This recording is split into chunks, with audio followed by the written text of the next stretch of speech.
My back is up against this every day. It's against this wall. And when my back is against this then there's nowhere to go. But that way. That's it. And I don't give a who is in front of me. They're not going to stop me. When we were 14 years old, we lived in Hawaii. My mom and I came home, and there was an eviction notice. My mom started crying, and I never forgot in that moment. It was a seminal moment for me because I felt like I never want to be in this position again. I had a dream, and that dream was to play professional football. The dream didn't come true. I had to work up in Canada at the Canadian Football League. When I was cut from there, my dad had to come pick me up. And I'll never forget, we were on I-75, and I'm 23 years old, and I said, I wonder how much money I have. And I took out my wallet. I had a 5, a 1, and some change, and at least I rounded up. I'm optimistic. So I thought, I have $7. But I thought, God, ain't this I got $7 in my pocket. Where the do I go now? What do I do?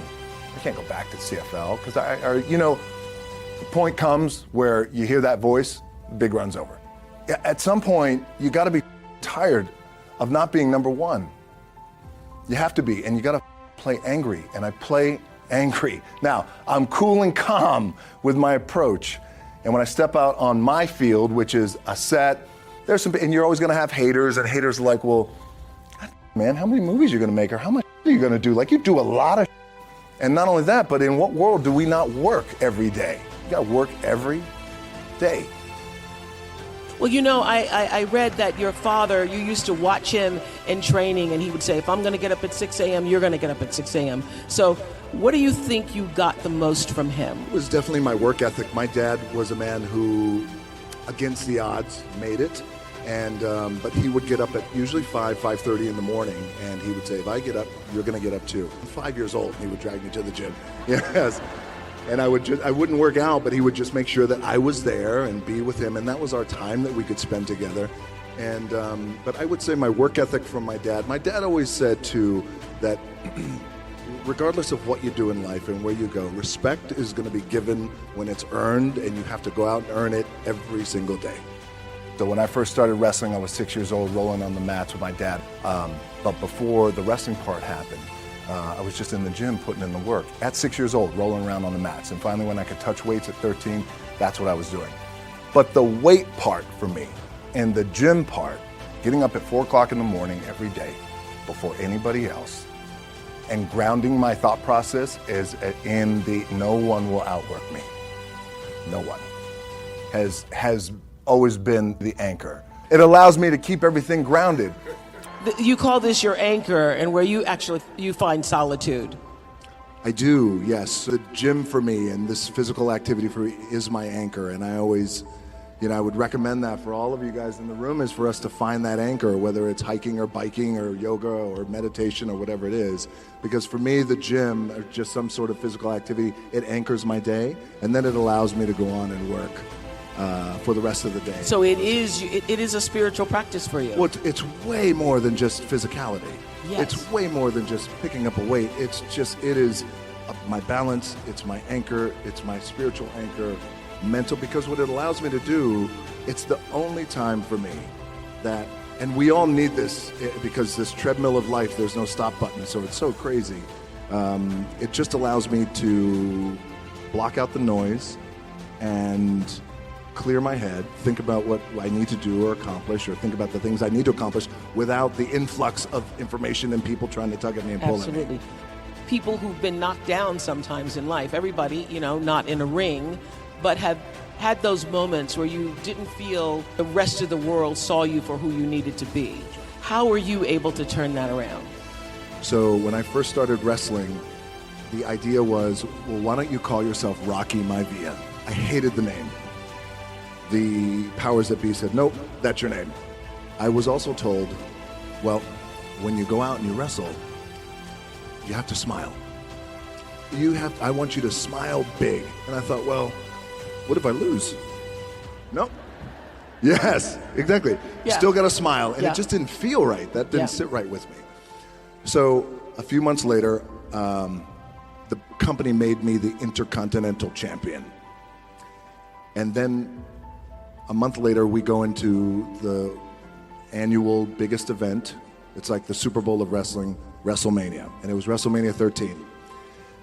By the time I got to Chicago, 16,000 people were chanting Rocky sucks. I remember laying there in the ring, and the referee said to me, don't listen to him. And it was crippling for me. So then, at that time, the powers that be thought, this isn't going to work, and for whatever reason, people are not liking you and they're not connecting with you. And so in that moment, it was very defining, because I asked then if I could just be myself. And if I could go out there and if I can speak to the crowd.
And if I could just be myself and be authentic. And if I don't want to smile, I don't smile. If I want to laugh, I laugh. If I want to sing, I sing. Whatever it is, I just want to be me. Can I have that for 1 minute of live TV time? Powers that be at that time, Vince McMahon, said, you got it. So on Raw, live TV, I grabbed the microphone and I said, I may be a lot of things, but sucks isn't one of them. I guess the moral of the story is the importance and the power of finding your identity and being true to who you are.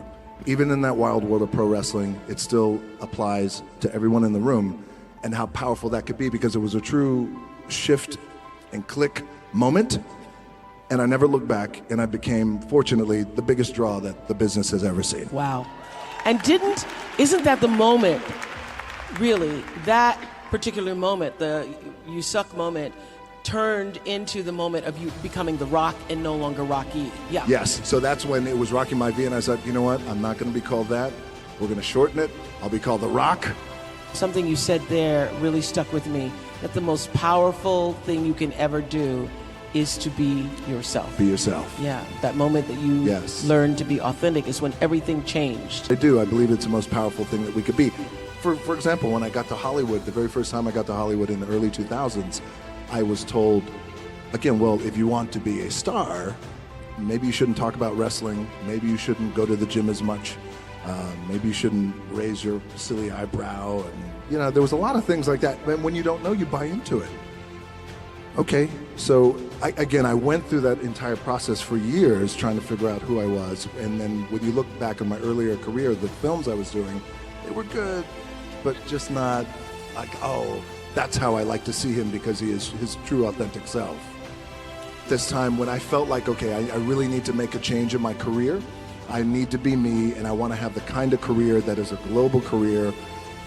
And I said, I'm not quite too sure how we're going to do it, but I need you to buy into the vision with me, and I'm willing to put in the work with my own two hands. They said, what do you want to accomplish?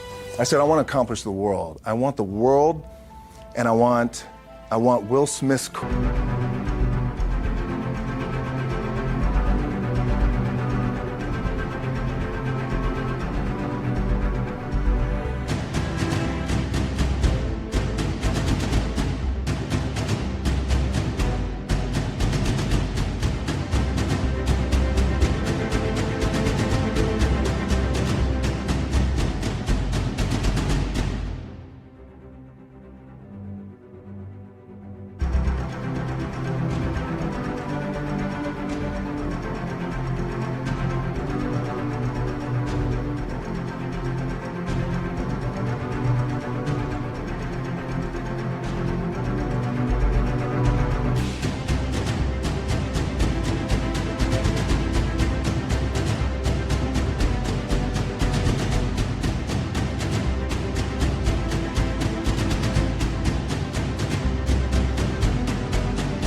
year, I want to do it bigger and better.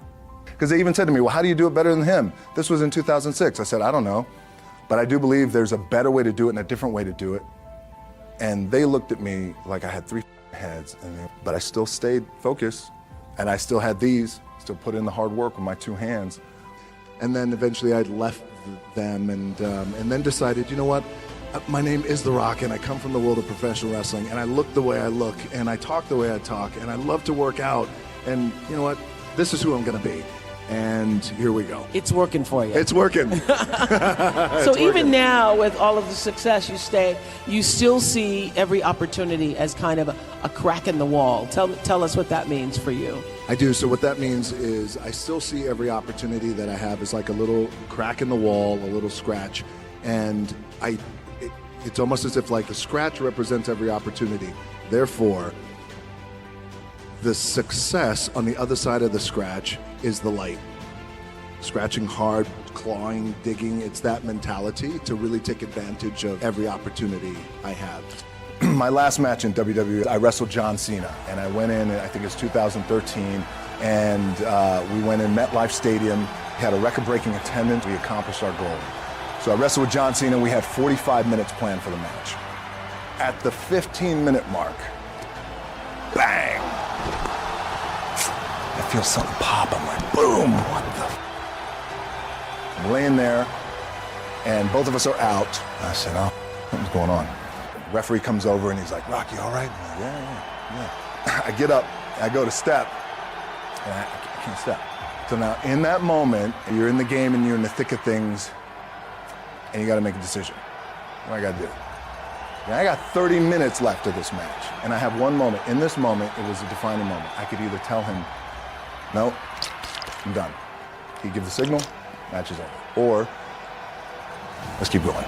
We had this decision. I said, no, let's keep going. I said, how much time is left? He's like, 32 minutes. Okay. Rest of the whole match, getting scared because I'm thinking, man, well, what happens if I'm going to lose my leg or something like this, if I've just done something to my artery? Now, luckily, the match is over. He pins me, 1, 2, 3.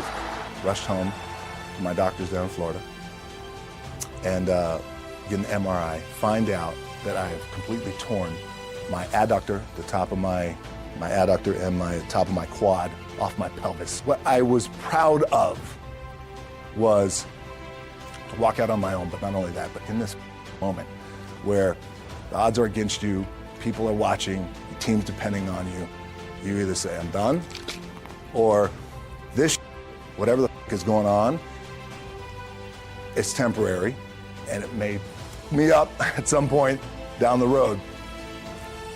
But I'm not going to let this opportunity go by without giving it my all. Really, the 2 things I want to say are, you got to be the hardest workers in the room, and don't the opportunity up. As you guys know, there's nothing you can't accomplish. Remember where you came from. Keep that in the front of your mind, and when it goes bad and it goes sideways, a lot of does, you gotta keep it in here. And it really has to, it should drive you. It should. It works for me. It should drive you.